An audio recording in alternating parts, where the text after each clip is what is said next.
Banjo, come here. Come here. You're the star, okay?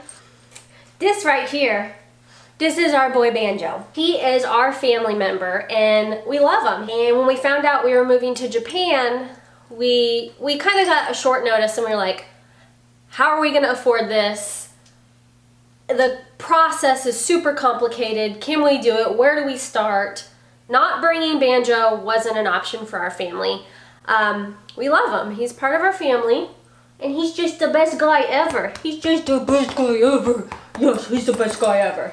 The whole purpose of this video is to talk about PCSing to a rabies-free country with pets. You just gotta sit right here and be a good-looking boy.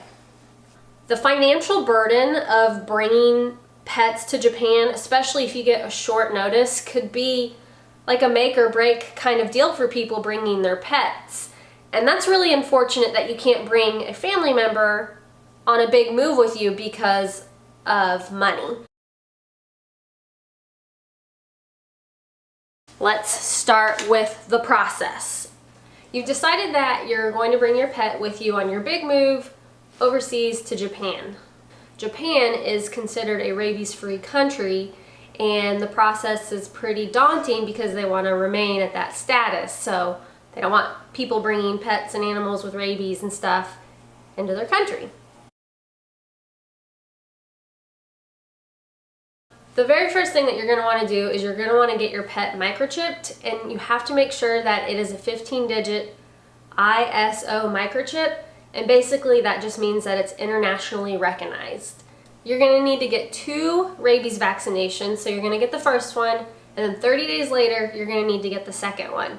Once you've had that second rabies vaccination done, you're going to need to get what they call a FAVN, F-A-V-N, blood test, and that basically proves that your pet has enough of the rabies vaccination in their system to be okay to come to Japan. On top of having your rabies vaccinations, you also want to make sure that your pet is current and up to date on all their other vaccinations, as well as being parasite free. Once you get the FAVN results back and you get a green light to go, that is when you can begin your 180-day quarantine process. And you can continue that process when you come over to Japan as long as you're able to get DoD lodging until you get a home, and as long as your home is on a military installation as well, you can still continue that 180-day quarantine process. However, if you're not fortunate enough to get a house on a military installation, there are options. Your dog will have to still continue to stay on a military installation. There are in-home providers. I know on Kadena Air Base there's caring kennels. You can also contact the veterinarian's office on Kadena Air Base and they will help you in that situation if you need to find a provider for your pet. No matter how you're getting to Japan when you're traveling with your pet, everybody is going to need these documentations with them. You're going to need your rabies certificate signed with blue ink. You're going to need your FAVN results, and you're also going to need an international health certificate that says you're okay to travel, and it has to be signed within 10 days of your traveling period. There are 3 ways to get to Japan with your pet, and those 3 ways are a military rotator flight, a commercial flight, or a pet transport service. No matter where you're PCSing from, it's your responsibility to get your pet from there to Seattle in order for them to get on the military flight. When we made the move, we used United Airlines, and I highly recommend using them. First things first about the military flight is just like you need a reservation, your pet also needs a reservation. Those spots for pets on the flight are very limited, so I highly recommend making a reservation as soon as possible. It's important to know that the spot for your pet on the military flight is not free. There is a fee, and that fee is based on the size of your pet.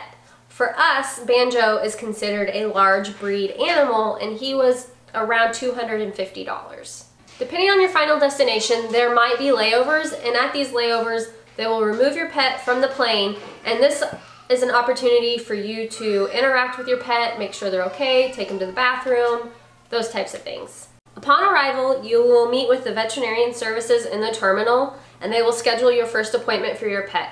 After that appointment, you're going to have to come in and do a check-in every 30 days until the quarantine process is over. If you have to fly commercial, you have to fill out an application to import, and that has to be done at least 40 days in advance to arriving on the island. Once you get the approval on the application to import, you then have to fill out a notification to import, which lets them know the day that you're going to arrive so that they can have the services set up to inspect your pet. To be completely honest with you, we didn't fly in on the commercial flight, so I'm not entirely sure how that affects the quarantine process.